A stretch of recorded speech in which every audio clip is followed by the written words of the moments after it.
Hi, welcome to the Coaching Game. I'm Laurie Lawson. This is Terry Yoffe, and we are coaches creating change. Yay! Wow, it just seems like yesterday we were here, and here we are again. And if you'll notice, I'm in the blue mood today. So creating awareness is our ICF core competency. It's number 8. And I'm matching the background. So, and we're saying, blue. Now, it's all a matter of awareness. Is blue good or is blue bad? Yeah, that's We've got a lovely skyline that says, "Oh my goodness, that's the most beautiful skyline in the world," and we have lovely Terry. So maybe blue is not bad. It's not bad at all. So this core competency is under the heading of facilitating learning and results, and number 8 is creating awareness, which we're going to talk about today. And the definition is integrating and accurately evaluating multiple sources of information and making interpretations that help the client to gain awareness and thereby achieve agreed upon results. Just like putting it all together. Right, Putting it all together and hopefully coming up with a new or enhanced or in-depth result. Right. Because I love, Terry just figured this out. This is the points of view card for awareness. And we're going, okay, we know it's watermelon. We know those are seeds. What's going on? But if you notice on here, underneath there are little indentations with hints of seeds. And so Terry came up with the idea that, maybe it's to make you aware that the seeds are under there and dig them out, So now I love this card. Now it's the perfect card. So exactly. That's kind of what we're doing with creating awareness. We are bringing to light or just pointing out, that's something that that's a habit that you've had for a while, or there's another way to look at that. However you want to create your awareness and with your client or your best friend, whatever that is. Exactly. So, yeah. So one of the things I was telling Laurie before we came on the show was what helps create awareness with a client. And if we go back to our last 3 segments, it was about communicating effectively, which was active listening is one way to create awareness, questioning the client, so active listening, hearing what the client is saying and not saying, and being able to explore with them what's going on. Right. And powerful questioning helps them to think and go down avenues that they might not have explored. And the third was, which we did on our last show, direct communication, making a client aware and communicating effectively by using their language, all bringing us to creating awareness. Right. And that it definitely comes into, you need to ask some powerful questions as opposed to, well, how are you going to fix that? It's like asking a question, let's say like okay, we're going to, I want to have a meeting with my boss, but I'm hesitant to do that. Well, how are you going to get that meeting going? That doesn't really create awareness. It asks you, how are you going to solve your problem? And the deal is, if you knew, you wouldn't have contacted a coach. So rather than that, it's like, well, how do you handle sticky situations, or when in the past?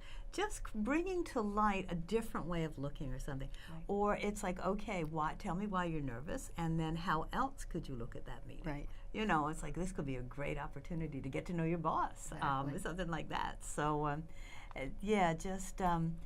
it's really a matter of how you ask the question and how you engage the client too, how involved they are in the whole process.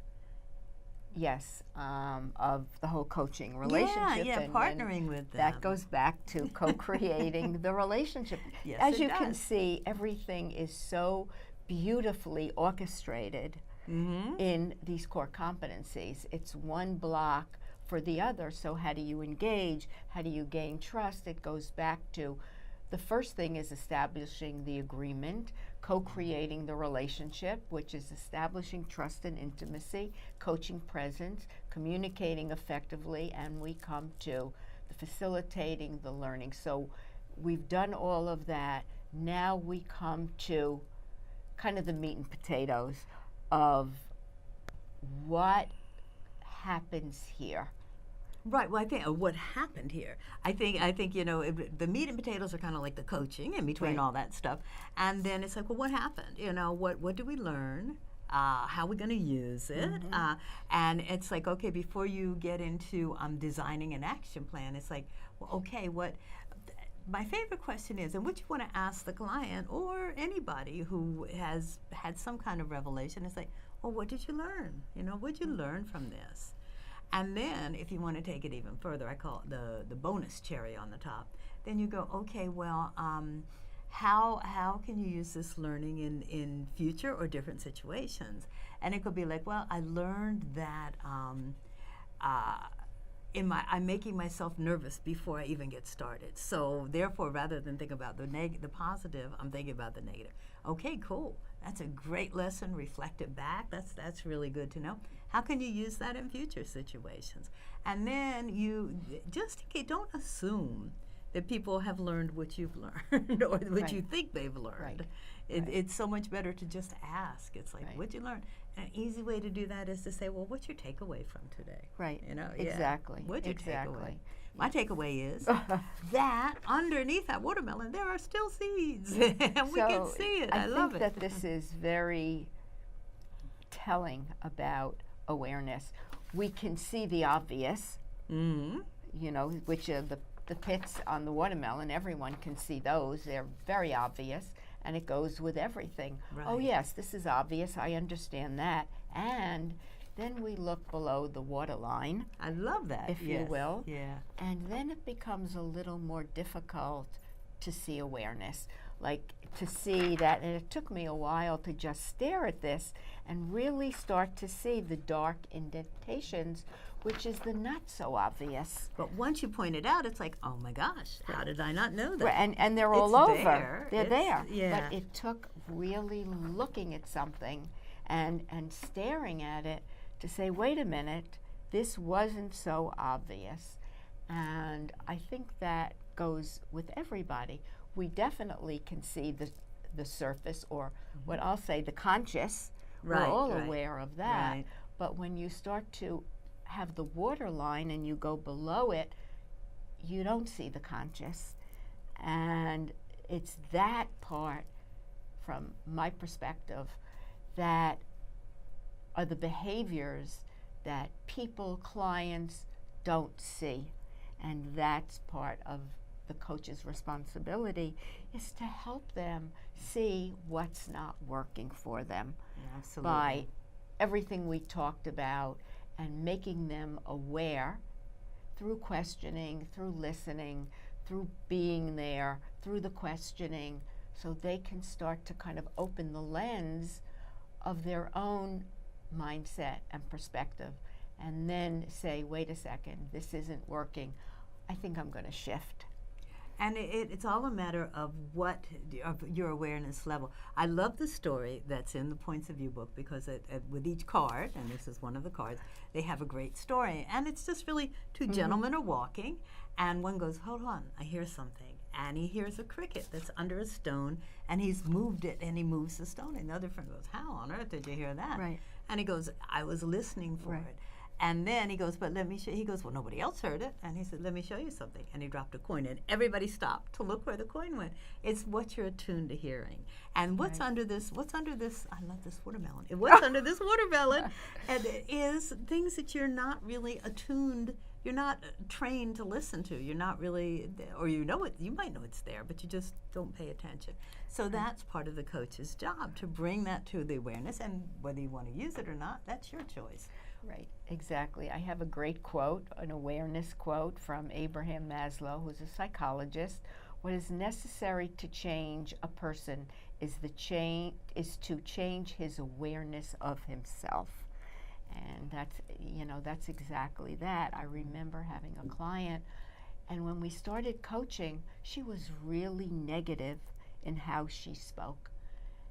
And when I brought it to her attention, however I said it, she said, what?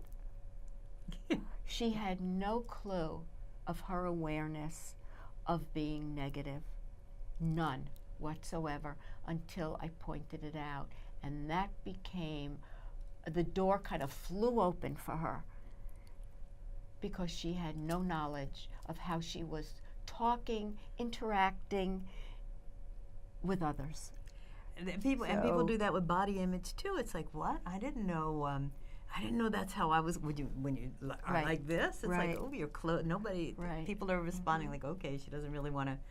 She's not open to any kind of suggestion that we might have. So, and once you point it out, then you can't. Then it's like, oh, now it's like, I wish I could go back and redo everything. Right. But yeah, and it's most of the time, I would think you're not aware. I would think, that it's a matter of becoming aware, not just, you can't just point it out and go, you do that. You have to Right. let the person become aware of it Right, themselves. exactly. Yeah. And yeah. when we look at creating awareness, this is where a client has the opportunity to really look at everything, and once they've gained awareness, that's when they can start to achieve what they actually came to the coaching for. Yeah. I yeah. mean, you have agreed upon desires and achievements and goals, whatever that might be. Mm-hmm. And it takes working with someone and understanding them and going through everything for them to finally say, okay, now I'm aware. Now I can start to make those, implement those changes. Mm-hmm. So they're going to get, at some point, what they actually came to the coaching for. So it Yes. starts to close the circle of the whole coaching process. Or, and I often find that they'll come to the coaching with one thing. Oh, I really want to Right. get a new job. Right. And then because you've asked the right questions and dealt with them, then it becomes, you know what, I really like my job, but I don't like the way I'm being inundated with everybody else's work. So I need to set some boundaries. Right. And so it could be a Exactly. total Oh, different yeah, awareness. absolutely. Yeah. Absolutely. So you have to have that flexibility, just Right, because this is. right. I tell my mentees, it's like people are going to come to you and say, "This is my problem," and in my head I go, "I know you think that's it. Let's find out Right. what it really is, because you're giving me a symptom, and that's good. Let's go find out what the source is." Right, Yeah. exactly, Yeah. exactly. And sometimes clients don't know. They just assume that because this isn't happening, that this must be the issue. Yes. I don't like my job. And when you start to unpack everything, if you will, they may find out they like their job, but it may be colored, the dislike, by a lot of other things going around them.